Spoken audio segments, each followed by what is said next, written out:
So a lot of us are afraid of feeling feelings, right? Like, I don't want to feel angry. I don't want to feel sad. We have this whole social construct around negative emotions.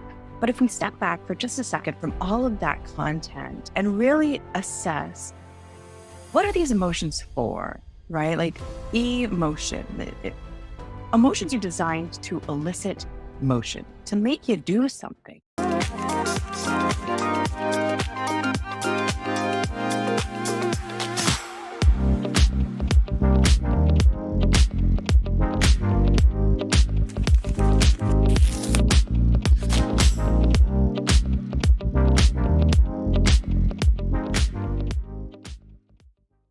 Welcome to The Whole View. I'm Stacey Toth of Real Everything, and I'm here each week to dive deeper into how we can find happiness and health inside and out through self-love, body positivity, and discovering new ways to be our best selves. Before we get started, a reminder that this podcast is for general educational purposes and is not intended to diagnose, advise, or treat any physical or mental illness, and we always recommend that you see a licensed health professional accordingly. That said, I am excited to welcome Jennie Ketchum-Crooks, who is not just a criminal catcher, as she jokes about her name. She is the founder of the West Coast Anxiety Clinic, a clinical licensed social worker and an anxiety and OCD specialist. Prior to starting the West Coast Anxiety Clinic, she was the director of clinical education at Seattle Anxiety Specialists, and before that, the lead medical social worker at Poly Clinic. Is that right? Poly Clinic? Interesting. Many clinics, many criminals. Clinics. Jennie has been involved in research at the University of Washington, a guest lecturer at Harvard University, and appeared on a number of popular television shows from Headline News and The View to Oprah. That's a big deal, Jennie. So welcome so much to the show. I think the best place for you to tell us a little bit more about yourself is with what a clinical licensed social worker is, which I did not know until the last couple of years how intensely that therapeutic training is. And I think it would be super helpful for our listeners to know. Yeah, you bet. So first, thank you for having me. I'm so excited to get to spend a little bit of time with you this morning and with your audience. So hello out there in audience land. Licensed clinical social worker. So my degree is a master's in social work, and the social work curriculum is really robust. A lot of clinical degrees, like a marriage and family therapy license or a mental health counseling license, they go really deep in the world of therapy, right? You learn about all of the different kinds of therapies, but a social work degree focuses more on breadth and depth. And so we learn about policy, you learn about systems of inequality and the history of oppression in this country and many others. You learn about how to work with families, individuals, and groups. You learn about macro, meso, micro level changes and how to track and how to make interventions that are really helpful for these individuals, groups, and couples. And I'm really grateful to have gone through that. And so the program I did was 3 years. There was 2 years postgraduate supervision and training for the clinical component. And then every year I do a deep dive into anxiety specific trainings. And I'm a big fan of organizations like the IOCDF and try to take every training that their behavioral training institute offers. I always just thought a social worker was like the person who works at SES or whatever it might be, but a clinical licensed social worker is someone who can practice therapy within that knowledge base. And as a foster parent, getting the support services from a therapist who understands the kind of trauma and systems and those kinds of things that someone might have gone through is night and day to working with like a general therapeutic practitioner in terms of like their understanding. And so I think it's interesting as we talk about your work. One of the things that I appreciated was the acknowledgement of where marginalized folk would have disparagement in terms of how things negatively affect them or things like that, that I try to always remind myself and listeners, because as difficult as things are sometimes as a very privileged person, it's hard to have that fuller picture. And so, as it relates to mental health, sometimes even in the idea of mental health, it's a privilege that we get to think about that and improve ourselves from that perspective and have the space and the time to process and become better versions of ourselves. And I appreciate that is a note in your work that is always something you're mindful of. It's meaningful to me that hit you and that was present with you and that you noticed that. I think coming out so before I was mental health worker, I was in the sex work industry. And coming out of that industry, I really struggled with that single narrative. And that's something that we talk a lot about in social work is like beware of the single narrative. And this can happen a lot with people who have experienced depression and marginalized populations. And I think that one of the things that drove me to social work was this desire to have a, a wider understanding of the way that the environment and that the structural systems that are set up in our country impact our ability to behave and the choices that we have available to us. Right. And so I really wanted to be intentional when I wrote this book to make sure that it was as inclusive as possible, that it acknowledged that some of these practices might not be for everyone and to offer different sort of accommodations and strategies to help someone who's doing the challenge still engage with the content in a way that's really meaningful, but in a way that adapts to them and it is appropriate for what is available to them. And you're referring to your book, Look Up, which can be found on Amazon. You can also find Jenny and her work at westcoastanxiety.com. We're talking today specifically about this idea of what you call digital chaos or how devices, electronic devices in general, affect our mental health. And that can be from a range of things that we've talked about on the show, from blue light actually affecting your physical health to the idea of social media creating true mental health challenges as well. And so I think if we start with the idea of how this impacts some of the statistics that you talk about at the start of Look Up in terms of how our mental health has been linked to digital devices in terms of a decline in general mental health in the population, and then that being when smartphone surfaces. Imagine that. Yeah, there's been some really interesting research that's been done in this field, and both from a a clinical psychology perspective and a social psychology perspective. In 2018, there was a study done by a bunch of researchers, Kushel and Dwyer had done, and they found that smartphones may diminish the emotional benefit of face-to-face connection, which I think is a finding that is contrary to what we had been assuming in terms of like our ability to connect, right?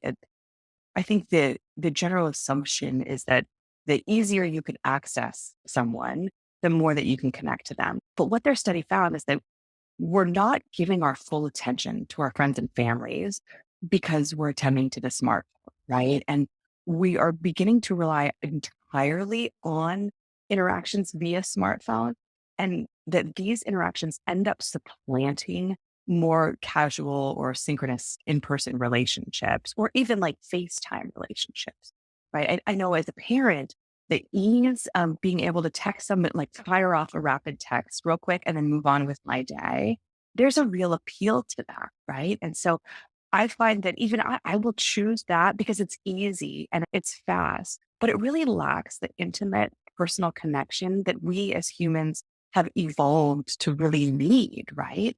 And so another interesting study, so the Global Minds Project recently came out with this huge study and it's looking at the first generation of young adults who've had access to smartphones their entire lives, right? So some getting smartphones as early as 6 years old, right? Early, other later, it tracked all the way up into young adulthood, so 18, 21. And And what not the just study found, smartphones, but also tablets, right? yeah, Because I think at that absolutely. young age, we often see like tablets marketed to young children.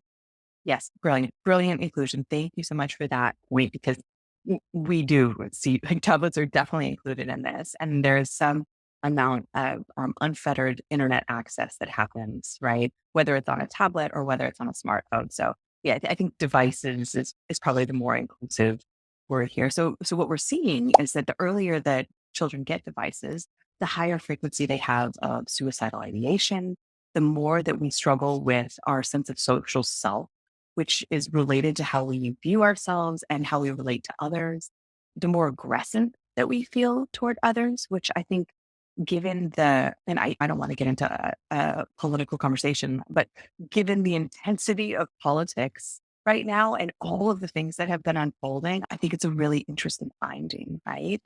The more prone we are to addictive behavior, right? So, like, you think about how easy it is to pop a tablet in front of your kid when you're at dinner. I just want to have a nice dinner. We don't get a lot of dinners out. I just want to have a nice dinner. You pop it in front of them. And the kid has access to this device, but they never learn how to regulate their emotions during dinner.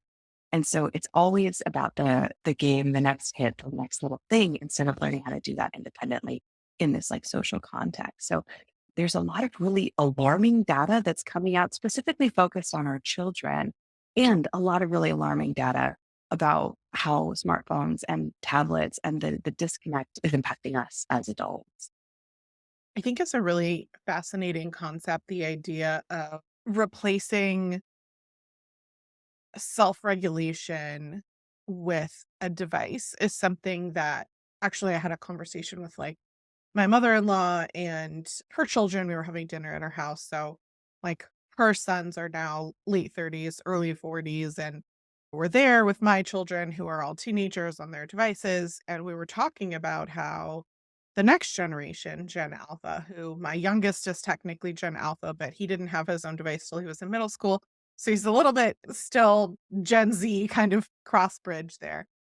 But we were having a conversation about how when someone is using a device as a parenting tool to help their child cope, those children are going to be raised and come into an adulthood, and it completely changes how the society will operate and how we have tolerance for one another, or how they dissociate by not wanting to feel those feelings because they've always just had an outlet for something. And I don't know why it hit me as such a big thing. It's not just I think we talk a lot about how the parts of the internet, whether it can be like the violence of a video game or the feeling less than on social media, like those kinds of parts of the internet are something that I've thought a lot about. But it hadn't really occurred to me before that what you're doing when a child is sitting at the dinner table and you put a tablet in front of them in order to have that moment to yourself, or because you know they will be happy with that, not because it's coming from any sort of like negative or malicious place, but then it's actually creating a different neural pathway in the development of that child in terms of how they're coping with their environment, their circumstance, their feelings, all of these things, right? They're learning, "Oh, let me dissociate into this device."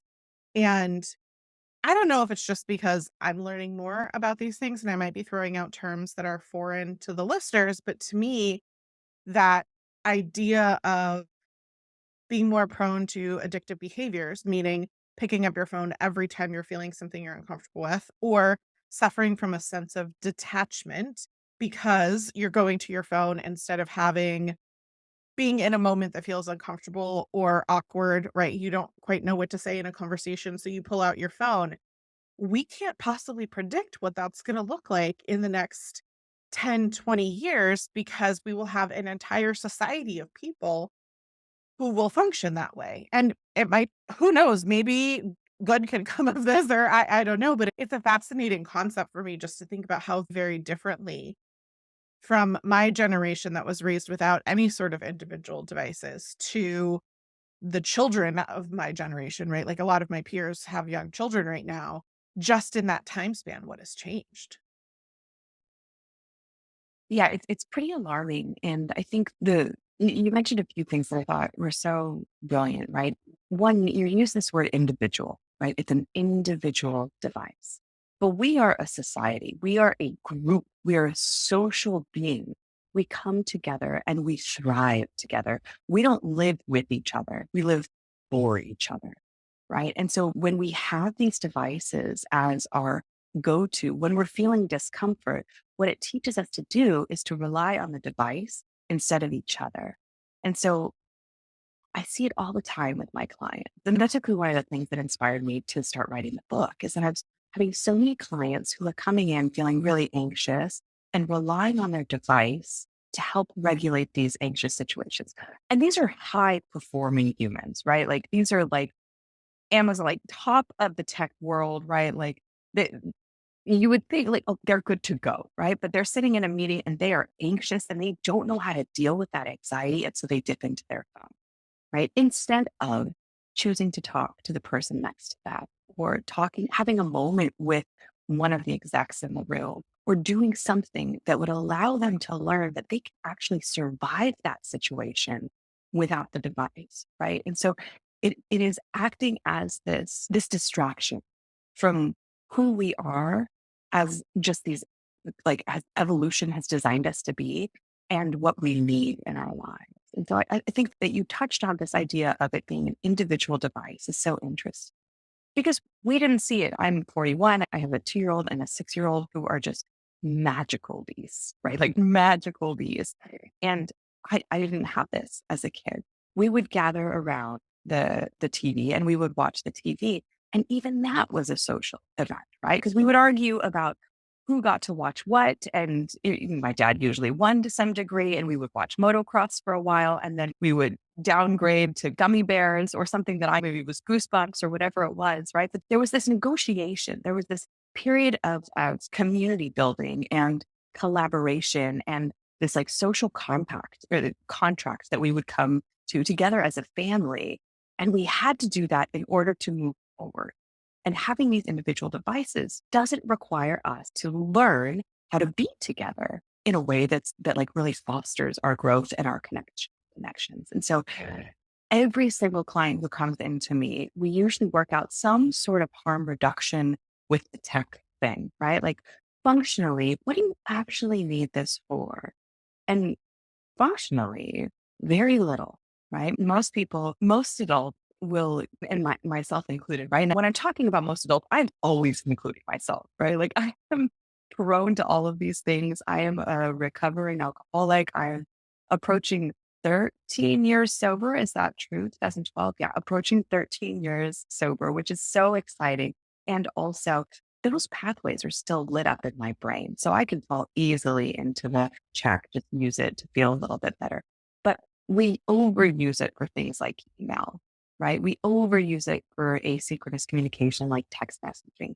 And we underuse it for things that actually make us feel connected with people. So every person that comes in to the clinic, we usually figure out some sort of nutritional plan to do with their phone, right? Not a diet. Love it. This is like an anti-diet place. We're not doing diets. We're not detoxing. We don't need to do that, right? We need to figure out what actually provides fulfillment and what actually nourishes you so that you can use this in a way that is meaningful and life giving. I appreciated that about Lookup in that it's not an unrealistic goal setting of completely not using a device because I do feel like a lot of the advice that comes to parents about how to raise their children with devices or to ourselves when it comes to how much of a device we use and saying things like completely don't use your phone for 30 days. Like that's just unrealistic for most people and not setting anybody up for success. And so I do appreciate that the approach that you've taken in supporting people and obviously because it's from lived experience of having had addiction yourself and recognizing for someone like myself where food was an addiction, it's much more difficult to manage because I have to eat every single day. And so if you have a disordered eating past, it makes it that much more difficult. You can't go cold turkey. And realistically, for most people in modern society, we can't go without a phone. Like, it's just a very difficult thing to do, especially if you have a corporate job. Like, maybe you could use a wall phone to call your family and friends or something. But for most people, that would be a really difficult thing to do. But I think in doing analysis of how you're using your phone and then to make a plan to focus on the things that work and to limit the things that don't, like that has a really powerful effect towards that self-regulation that we were talking about. Because one of the biggest things that I've learned about mental health in general, and I really wish that I'd learned this earlier, could have helped me through my 20s a lot, is the idea of how powerful self-regulation is that like I had the ability to not be angry all the time. I had the ability to not do those things, that those were feelings that I was feeling, not allowing myself to actually feel those feelings and instead projecting a different one. And I think the phone can often be used in a very similar way of like, oh, this is not a feeling that feels good, so I'm going to go to a place that does feel good. There are a lot of other things that we have yet even gotten to in terms of symptoms that have been linked by science studies, clinical studies, in terms of specifically smartphone use, but also tablet use. I think I've talked about it on the show a lot. So just to hit the highlights, we're talking about anxiety, poor sleep. You talked about the social aspect and losing connections, but there's also this inferiority and feeling less than in terms of comparison syndrome and those kinds of things online. And I think the biggest thing is that for me, as someone who has a lot of people who don't live close to me, I love to use social media as a way to connect to those people who do matter, to see what's in their life and to check on them and to engage in a way that I don't pick up the phone and call them and see how they're doing. And it has such power when I haven't had time because I'm busy in my life or work to like be on social media and check on what's going on with them. And so I'm in the car driving and I'm like, you know what? I'm going to call so and I'm going to see how they're doing.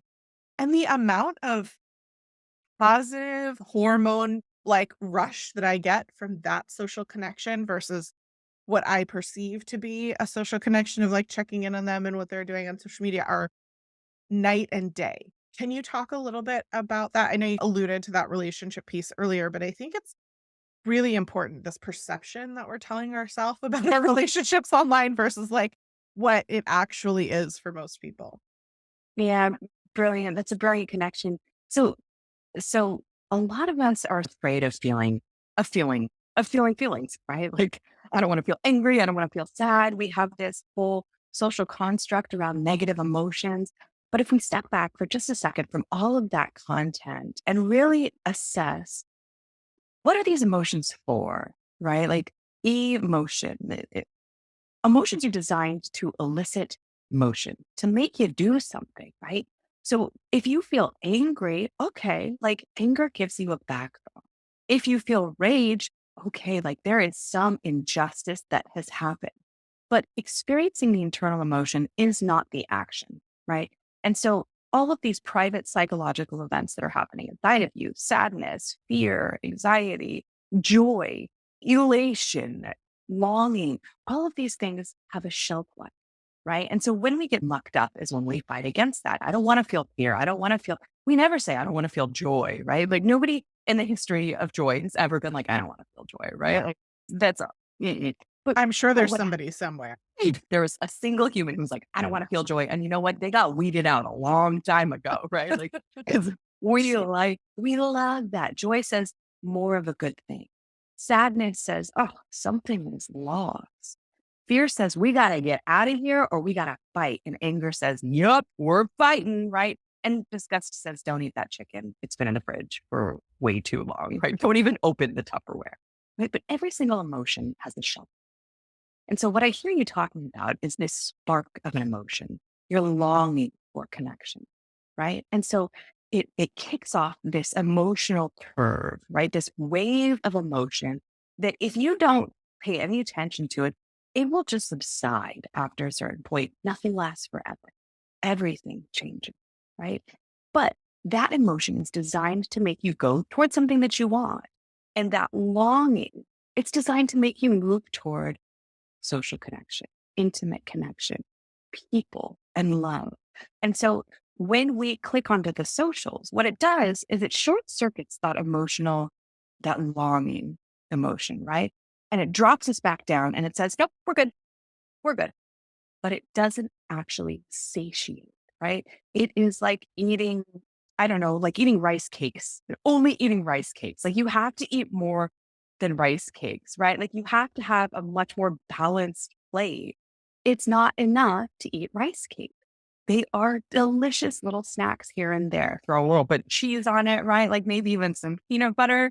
But even then, like, notice I'm dressing it up, right? And so there, what we don't want to do is use these little short circuits to short circuit the feeling, right? Because that feeling is showing up inside of you. It is whispering. It is the universe tapping you on the shoulder and saying, we need something more than we're getting, right? Which is why when you're in the car and you're like that, the universe shows up and it goes, "This thing state, we are a little bit lonely in here right now, my friend," right? It's like, oh my God, you know what? I'm gonna call Molly. That's who I'm calling. I gotta call Molly. Molly's one of my best friends from childhood. We were cheerleaders together. And we have this like, I don't know, like a 6 year long text conversation. And it it we both like laugh at this, the fact that like our relationship would be so much better served if we were just together all the time and always on the phone and always talking. And our lives just really aren't compatible to that. So it is the thing that keeps us connected. But really, it's not enough. I need more Molly in my life. And I hear you're in the car and you reach out to somebody and you talk and you get off and you have this dopamine high and oh, I'm connected. And that longing for connection is like, oh, you heard me. Right. And that's that like, oh, that feeling like I feel so full, right? That is what our spirits means, that this thing inside of us, we need each other. We don't need to look at each other. That's not the thing that's satisfying.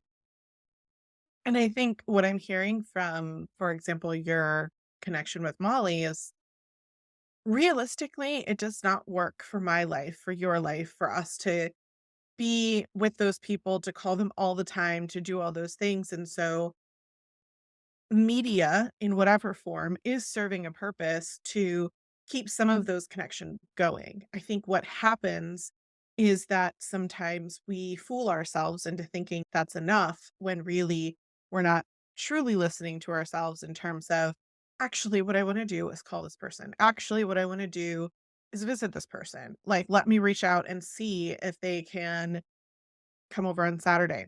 Just a small aside, because I am an introvert, like the ultimate, like, wall supporter at a party. Like, I want nothing to do with small talk and, like, human interaction with that. Like, I need to wear a button that says, "Tell me your trauma. Do not ask me how my flight was." Like, I can't. And, um I took a pottery class and the class is over and I was going to like pick up my pieces and the pottery teacher knew that I hadn't gotten into the follow-on class and she knew I wanted to get into the follow-on class, but it didn't work out for me. And I was telling her what I was going to do in the meantime and she asked me, "Do you want to come?" She was like, "I would love to have you over for tea and to show you my home studio. Are you free on Saturday?" And, like, every inch of my introvert, like, stay away from people self, put up my walls, like, do the whole thing. I'm happy to connect with you on social media, but coming to your house, like, made me wanna crawl into my little hermit shell. And instead, I had this, like, moment where I imagined seeing her home studio and feeling inspired to potentially do something similar myself. Like, she still goes to classes, she still does the thing, but then she also has this thing that gives her peace and joy in her home that she's figured out how to do both, and she's offering you the opportunity, Stacey, to, like, come over, have tea, and check it out. And I did this wild thing, and I said, "Yes, I'm free Saturday, that sounds great." And I'm saying this because maybe for some people and human interaction is natural for them and they go around the world and they have conversations and things are great. But for my neurodivergent family and for most of the people that I know, they walk around the world with headphones in and they're face down in their phone. And those kinds of conversations aren't happening.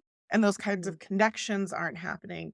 And this is just like a moment of this conversation that I have with a friend when I'm in the car because I don't have my phone, where I'm like, you know what? Instead of listening to my audiobook right now, I'm going to make a human connection. Or instead of having headphones in at pottery, I'm going to leave them out and have conversation with people. These are really intentional choices that I have to make that my body, my habit, my instinct want to tell me, no, do this other thing. It's easier. And I wasn't raised with these devices, so I can't imagine how much harder it is for people who have had even longer to build these pathways and habits of leaning into the devices or who have a history of addiction, like my husband who has ADD has such a hard time not leaning into his phone that way. I am wondering, it's not all doom and gloom, right? Like, there's these glimmers for me that I'm sharing. And I'm sure that you have stories of glimmers of people that you've worked with. Like, what are some of these workarounds and positive things that could come from doing something like using the lookup workbook and taking that challenge or challenging yourself in general to not utilize the phone the same kind of way? The thing that you touched on that is so interesting to me is there's this experience that shows up, right? Like as an introvert, right? When posed with the opportunity to go to this new place and have to engage with this new person and sit and have tea. Oh my God, right? Like nightmare. And so often we have these like experiences on the inside and like it all sort of, and I wonder, are we misreading that cue, right? Like maybe that's not a flag that there's a threat. Maybe that's a flag that this is really important, that the ability to connect intimately is really important to you. And maybe we can go toward it in a way that, like you did, is this sort of like revisioning of like, yeah, maybe it's the worst 30, 45 minutes of my life. Maybe I have to chat about the airplane ride or all of the other weird people who she has let through her house. The Maybe, or weather. maybe the better, right? Like, I can't, right? And also, like, I should also have this tell me your trauma button, but maybe we don't need it. I suspect that we both just have the kind of face where people are like, "Oh," and then it all comes out, right? So maybe it's the threat that our body seems to well, that our brain is interpreting our body's experience as. Maybe that's just our flag system, or like, this is really meaningful. I have yet to meet someone with social anxiety or an introvert who doesn't deeply value connection, right?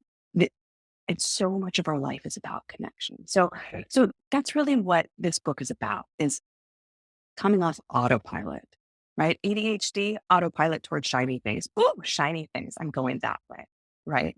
Social anxiety, autopilot towards avoidance. I don't want to talk to people, right? And so all of this work, the whole 30-day challenge, which it's a 30-day challenge, it lays out different exercises and practices to do every day, and it builds on itself. It's designed to help you come off autopilot so you can identify what's important to you in your life and then go toward it, right? So all of the practices are designed to uh, improve your mindfulness, to help your distress tolerance, to clarify your values, and to help you commit to the life that you want to live. And so some of the benefits, all of the glimmers involve you having the life that you want because it's the life that you're choosing. We're getting bullied around by our emotions. You get bullied around by fear. You get bullied around by anxiety. And the things inside you, that anxiety, that fear, that sadness, it can't actually hurt you. It can't even touch you. It's just stuff going on inside, right? And so once we start to change our relationship with that, we can really start to change our behavior. Once we start to understand, oh, the underside of this am I going to say the wrong thing coin is that, gosh, I really want to connect with this person, right? It's just two sides of the connection coin. One is don't mess it up. And then the other is do a good job, right? It's just, and which is it going to land on? So, so you go through the practice, you go through the book, and you start to notice, like, yeah, I'm using my phone less. And I'm also using it differently. I'm choosing when to use my phone instead of the walk through the kitchen and it's there. And then I reach over and just a little tap, just touch it, just to look, right? I just walk the kitchen. I can see it there and I can keep moving, right? I don't necessarily need to be pulled in to its beautiful picture. Right now, I have a picture of both of my girls on the front. I just touched it and it's so appetizing, right? Like it's so easy to get sucked in and to look at that. And so the whole hope of going through this journey isn't that you get a wall phone, that you have these like strict boundaries around, that you never give your kid a tablet at the dinner table to get right. It's that you're really intentional. You're really values oriented when you're choosing how to use these devices. Is this something that's going to move me more towards this moment and this connection and the people that I'm with? Or is this action going to take me away? Is it going to take me out of here? Am I just going to end up sitting in front of Game of Thrones on my phone and my partner's on his phone and there's all of the things on and we're actually just in like three different universes right now? Or what are we doing together? I work with some really beautiful autistic people, and one of the things that they use their phone for, each one of my clients, is to connect, right? And so it's much easier for some of us to go out to a meal who struggle with like verbal communication and to text each other through that meal instead of have to like find the words and articulate them, right? And so there is such a brilliant way to modify our behavior and the function of that behavior, but we have to be intentional about what we're actually aiming at, which means we have to see the star. You have to know the North Star or the constellation of stars that you're pointing toward. And those are your values. It's interesting to think about how we can make these choices ourselves, but also for me to think about what my children are seeing and learning. Because as much as we as parents try to do so much intentionally to parent and to show our children or tell our children what we want, they learn from our behaviors, right? Like I started smoking as a 16-year-old by taking my mom's cigarettes. And so you're muted, but go ahead, say it again. Me too. Right? So we my mom was saying to me, smoking is bad for you. Don't do this. I don't want you to get addicted. And yet, because she had whatever habit, that's what I chose to do. And fortunately, made better choices along my life path after that. But I'm thinking about that as the parent of a teenager today and like what my children are seeing is the example that I'm setting for them in terms of whatever guidelines or principles I want them to have. I need to lead by example. I just can't tell them angrily, don't do this thing with your phone when really I'm doing the same thing. And in fact, oftentimes it's me saying it to my husband in front of the children. Like if a child walks into a room, we're sitting in the room, whatever, both on our phones or whatever, and a child walks in and like starts talking to us. For me, as a like non-neurodivergent person, this feels earth-shatteringly wonderful that my teenager wants to spend even a moment connecting with me. And my phone immediately goes down and I'm like, tell me everything. Like, I'm here for you. Well, my husband is laser focused on whatever it is, his Sudoku or his crossword puzzle and all the things that he loves doing, that like his phone is still in front of his face. And I have to say to him, hey, we're having a conversation, engage with us, put your phone down. And so I'm wondering, what are some other ways that we as parents can work either independently ourselves or with our partner to set that better example to what we want our children habits with these devices to be? Yeah, I think the first step is notice that you're doing it, right? That they're in thinking about your husband on his phone, that laser like focus.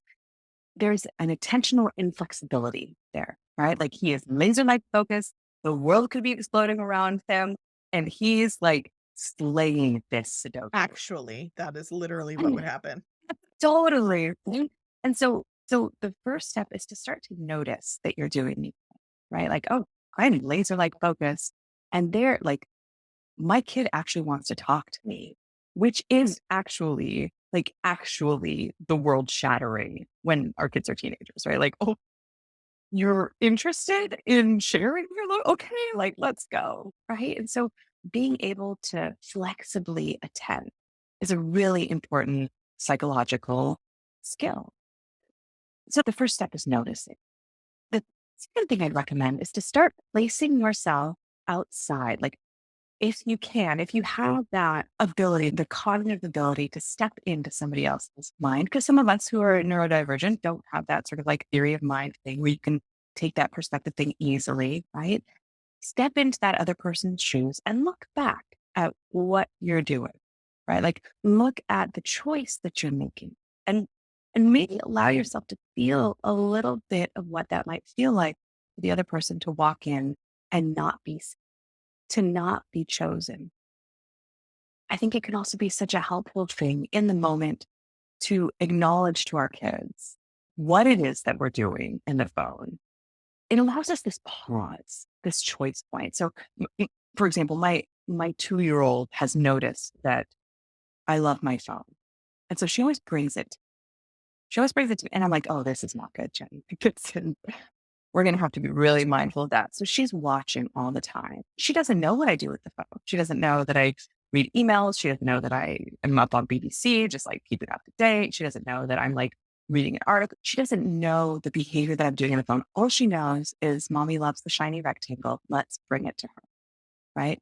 My 6-year-old is a little bit more savvy in terms of her cognitive ability to understand what's going on. Right. And so when she's in the room, when I'm using my phone with her in the room, if she wants my attention and I'm trying to wrap something up, I will put the phone down for a second and I'll say, "Babe, I'm going to finish writing this email and then I'm going to be 100% with you. I'm going to choose you. I promise. I'm just going to wrap this up real quick."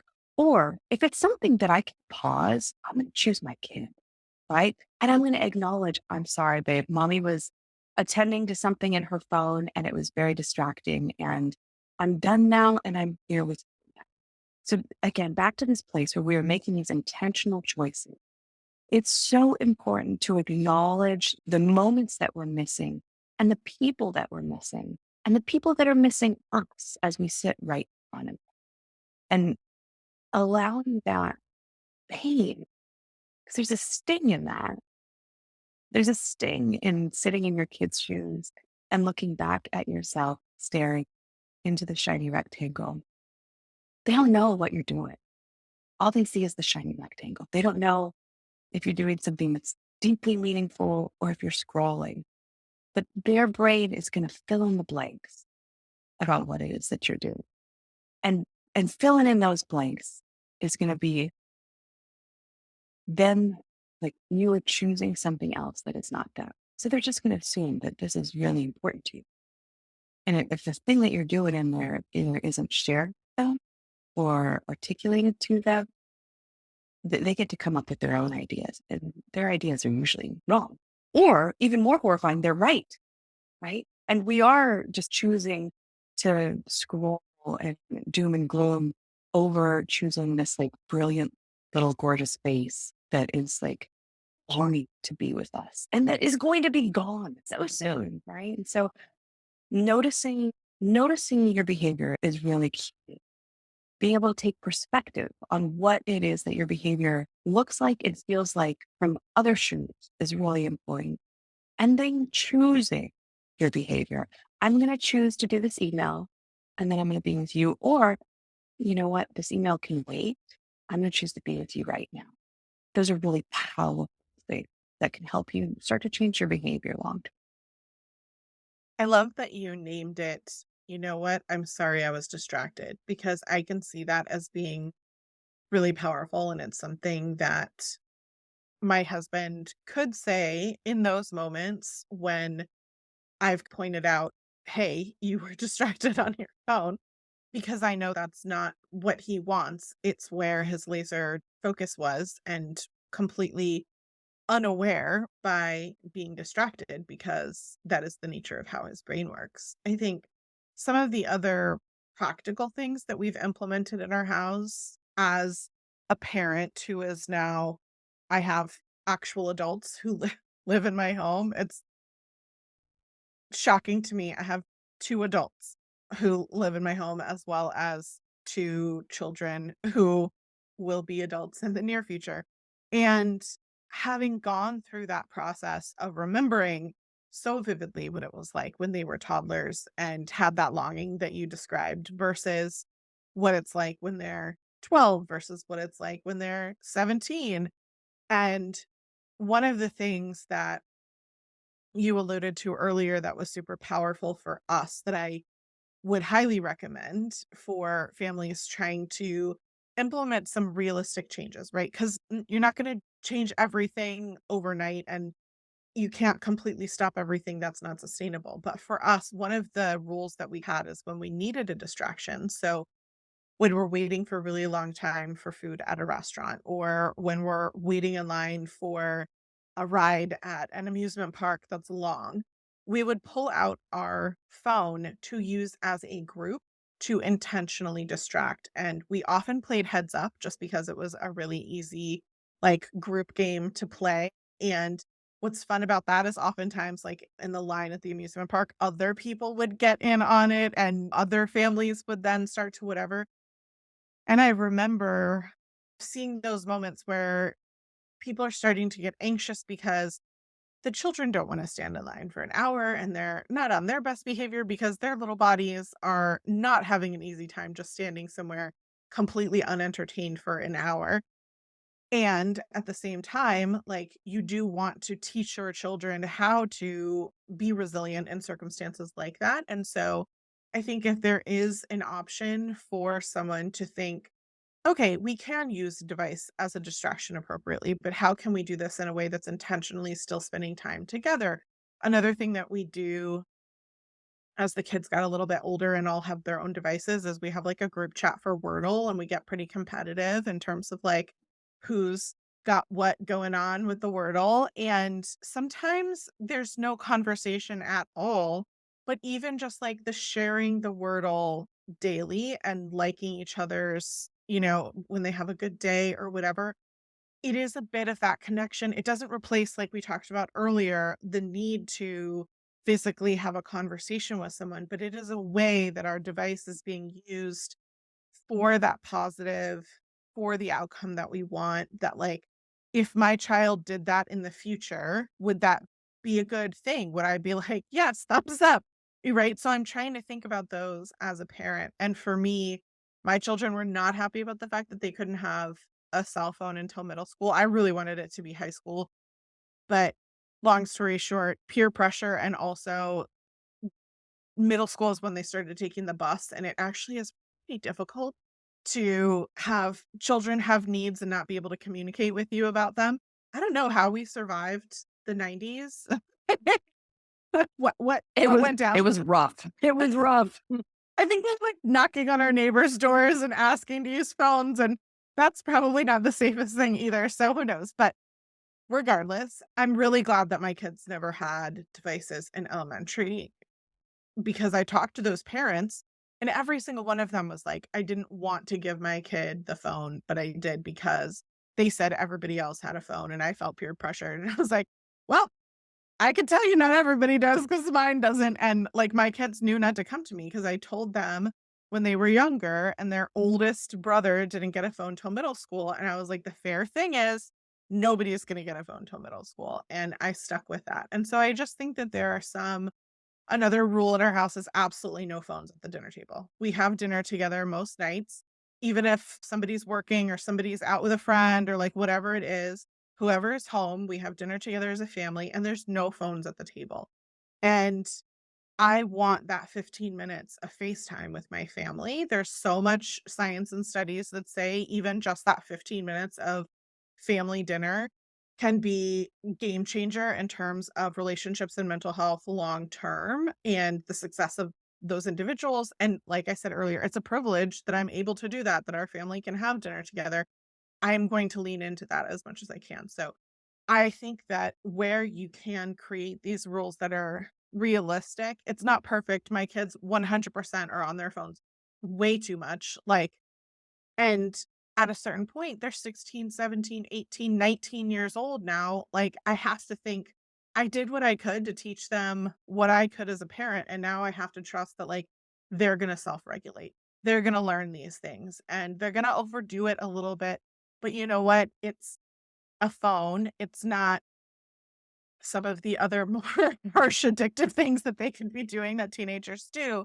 And so I as a parent philosophy, I just don't helicopter, and so I have to let some of those things go. But I do think that having some hard and fast rules before you get to that point is a game changer so that when you are faced with it, it's not as overwhelming or you don't feel like, "Oh, I have to do this or I have to say that," or if they give me this argument that I'm gonna bend. Another pro tip from a parent of teenagers is that when they start negotiating, our line is we don't negotiate with terrorists. Like we just it's like it's not a negotiation.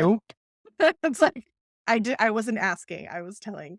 Those kinds of lines come from us sometimes. We don't say because I said so. We do always give reason, right? Like we 100% want to respect their intelligence and empower them. And at the same time, I'm the parent. This is the decision that I've made. Yeah, we have the prefrontal cortex, and yours is in progress. And when it's fully developed, and when you are fully independent, like go live your life, do your thing, right? What you touched on in each of your examples is our own distress intolerance, right? We're standing in line with our kid waiting for the ride. We're anxious about them having a meltdown. So we give them a tablet, we give them the phone to play on, right? Or we're at the dinner table and we're anxious about this, or whatever it is, we're the adults are using this to regulate our own emotional experience about our kids' emotional experience, right? And so we teach ourselves that we need the tablet to give to them, right? And so I love this idea of coming up with rules, right? And I want to use rules loosely because they can be prisons. They can be word prisons that keep us on this really narrow path. I'm thinking more like goofy jail prison bars, right? They're bendy and wiggly, but they do provide some structure to how things look, right? And so one of the things that we do, young kids, we like to go out to dinner. We're in Seattle. There's great food here, right? We're not going to miss out on that just because we have a maniac. The 2-year-old is just she's going through a lion phase and she's fully a lion and also climbing and a gremlin. So she's this like climbing lion gremlin that's really delightful in like big open spaces. But you put her in a seat, she's a beast. And so what we have is a magic bag, right? And it's filled with games, it's filled with toys, it's also got a tablet in there, right? The tablet is the last ditch. Like that's like, okay, just we got like we're waiting for the bill and we do not want you running into the kitchen and making demands about gummy bears, right? Like must stay at the table. And when the tablet comes out, it's a shared experience. It's a negotiation between the sisters. Okay, what are you two going to watch? What is it about that? And it's a conversation with all of us. Do you really like that? What do you like about that? What's your favorite thing about that? And then we plug them in. Okay, are you Bluey or are you Bingo? Right? Who are you in this situation? Oh, I want to be Chili. Can you do right? And so we try to gamify everything, right? And what that does for us as parents is it teaches us we're actually able to do this thing. Like we could parent, we could do it. We're not going to do it perfectly. I'm going to make mistakes. I'm going to teach them how to get to therapy. They'll be fine, right? Like we're going to keep these kids alive and we're going to have fun while we do it. But we don't want to teach them or us that the only way we can manage the difficulty of being a human in this modern world and being a parent with either like 2-year-old terrorist or 16-year-old terrorist is which the shut up and dive into the device. And so I love a magic bag for families when you go out to dinner. I love gamifying things, right? Like I saw there's a tablet out right now that pitches itself as the thing that you give your kids so they can get through their bedtime routine. And it records them and it prompts them so that they know all of, or you could just do your bedtime routine with your kid. Right. And I recognize that back to that like systems of inequality, there might be some parents who are doing this thing solo, who've got more than one kid. It is unruly. My cousin has 3 kids. She's solo mom. She is a superhero, right? And so, like, a strategy like that might be really helpful. And there's a way to gamify that. There's a way to make it inclusive and not this thing where the tablet is giving you the rules for how to be a person, giving you the rules for how to regulate your emotion, giving you the rules for how to be entertained, right? Entertainment is a shared and taught. And so, love the no phones at the table, love any sort of game. We're doing a lot of charades right now, just like impromptu charades, because we don't want to carry the card deck around with us. And so it's like a whisper. And so that's the kind of thing that can go anywhere with you. We do a lot of I Spy, gets a little old after a while, but I think the idea is that you can always come up with a new game, right? And as parents, you can teach your kids that games are infinite, that even as adults, we can come up with games. And that it's not necessarily the game in the phone that is the thing that is entertaining. It's a game, right? And games also happen between people, right? And it's this social thing again. And so when it's just them in their phone, it's this disconnect. But the more you can gamify your life and your parenting, the more fun that you're going to have as a parent and the easier it is to get your kids to bend the knee.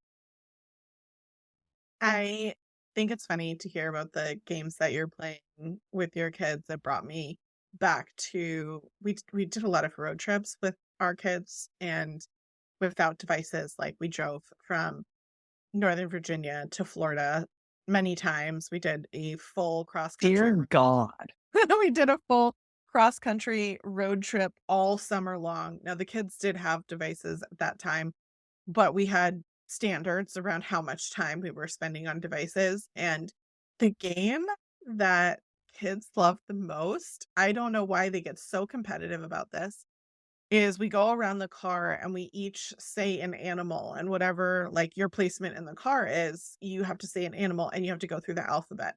So your kids might be a little young if they don't know the alphabet, but, like, you start with, like, anteater, beaver, whatever, and then when you come back around, you have to remember that somebody already said beaver. So you can say bear, but, like, you have to remember what everybody has said in the car and be thinking ahead to what animals you're gonna use, and it comes to, like, this really cool place where the winner both has to, like, have good memory as well as be creative with what animals are still out there for them to choose from, and they get super competitive about what placement in the car they're gonna be because they know however many people they are, then they don't wanna have to get, like, X or Z or but it's taking me back to those kinds of memories or memories that I wouldn't have if we hadn't been super creative to try to survive some of those road trips. We played the license plate game. I remember growing up and those little bingo cards that you can get at the truck stops that, like, you're looking for signs, you're looking for whatever, and whoever wins bingo first, there would be like a bag of candy or whatever it was. And so we did similar things like that on the road trip as well. And I think that there are a lot of great things that we can implement from that perspective, but I also totally believe that smart devices are wonderful for our community if we use them the right way. Like, we did not have the ability, like, I was saw some TikTok yesterday or the day before about, like, how did you know what the truth of things were or, like, about information before smartphones? Like, how did you know information? And the answer was, like, you didn't. If you weren't privileged enough to have an Encyclopedia Britannica and you just had to trust that, like, Aunt Sally, when she told you that all insects have 4 legs, that, like, that was the fact until you learned differently.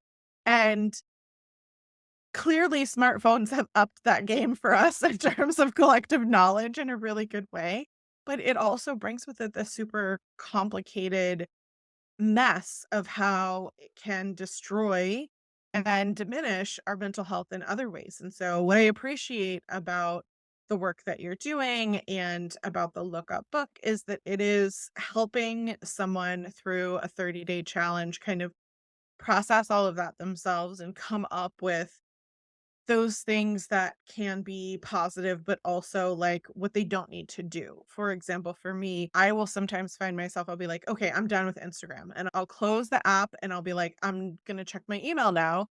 And then when I'm done with my email, I will open Instagram again. And I'll find myself like 5 minutes into that being like, what did I just open Instagram again for? I said I was done with Instagram.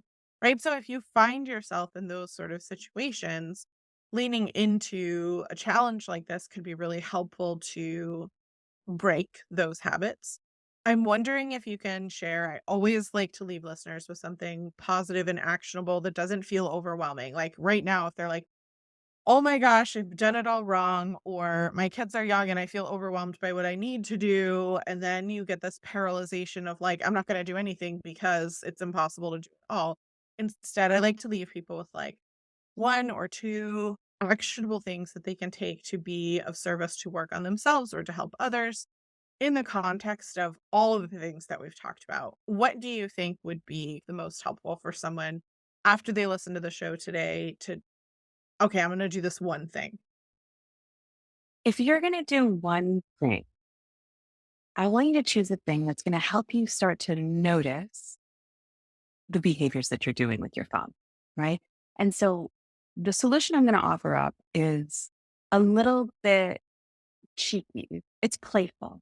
And I invite you to be playful with it, right? So I'll offer two. Pick your own adventure, right? So one strategy that you can use to improve your mindfulness when it comes to phone use is to narrate everything. You just pick one day and narrate every single thing you do with your phone out loud. Right. So this is actually, it's called point and call. It's basically like an OSHA standard in Japanese conducting, right? Where they narrate everything that they do as they're doing it. And it reduces those errors, those cognitive errors that you're talking about, where like I open my email and then pretty soon I'm like 5 years deep in Facebook, just like reading other people's things. Right. And so we're looking to reduce these little cognitive errors. And if you like Jenny's picking up her phone, Jenny, oh, there's the babies. Jenny's looking at the babies. Jenny's looking at a calendar. You're going to get sick of it pretty quick. You're going to put it down. I'm done narrating, right? But if you could spend just one day committing to that little intervention, you'll improve your mindfulness around how you're using it, and you'll reduce the amount of cognitive slips that your brain does and the amount of times that you get like dragged into other shiny things. Another really great mindfulness practice with the phone that's fun and playful is to create sound effects for your phone interactions. Ding, ding. Clear, right? And so again, it's going to really start to highlight the things that are happening in the moment. It's going to keep your brain engaged in what the behavior is that you're doing. And it's going to help you prevent from going on autopilot. Right. And so I really want you to walk away from this knowing that if this is something you're struggling with, that's totally okay. Brains go on autopilot. Minds wander. It's what they do. The phones and the tablets were designed to bring us in and keep us in. So if that's happening for you, it's not a personal failing. You haven't like made this huge mistake. In fact, your brain is working perfectly perfectly. Like you're doing great. And if you don't want to spend your life in your phone, if you want a life that is bigger than your screen, if you want to be here and now instead of there and then in the phone, then we need to come off autopilot. And there's fun little ways to do that. So give point and call a try or go for sound effects for a full day and just see what happens. Be curious, be gentle, be non judgmental about it. There's literally no consequences like you will not suffer any harm from this. You just go for it. And you can do it, right? And just take it one day at a time.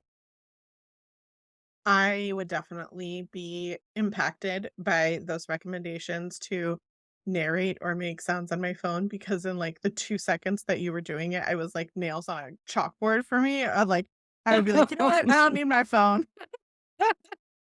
Right, right. And notice that, like, immediately, as soon as our behavior becomes in the public eye, we're like, "Ooh, actually, this doesn't feel great. Like, I don't actually need to do this thing." But as long as in that little individual scope, we're like, "Oh, we can keep doing it." Yeah. Well, thank you so much, Jenny, for being here today. Can you remind listeners where they can find you and more about yourself? Yeah, you bet you can. Speaking of the socials, you can find me on Instagram, Becoming Jenny. If you are looking for a therapist, you can get me or some of my clinicians up at West Coast Anxiety. We serve over 40 different states and would love to help you out if you're feeling anxious or if you want to make some other changes in your life as well. We got your back. And you can also look up our Instagram for the company of West Coast Anxiety. Oh, and you can buy the book on Amazon. That's totally a thing you can do. And the name of the book?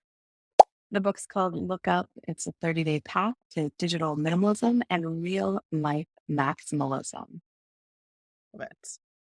And listeners, I want to thank you so much for being here and listening to the show, in always being willing to make self improvement and help others. That is not something that's easy, especially as we evaluate what we want to do differently or those kinds of things. And so I know that we probably all feel a little bit uncomfortable with our relationship with our shiny rectangle, as Jenny calls it.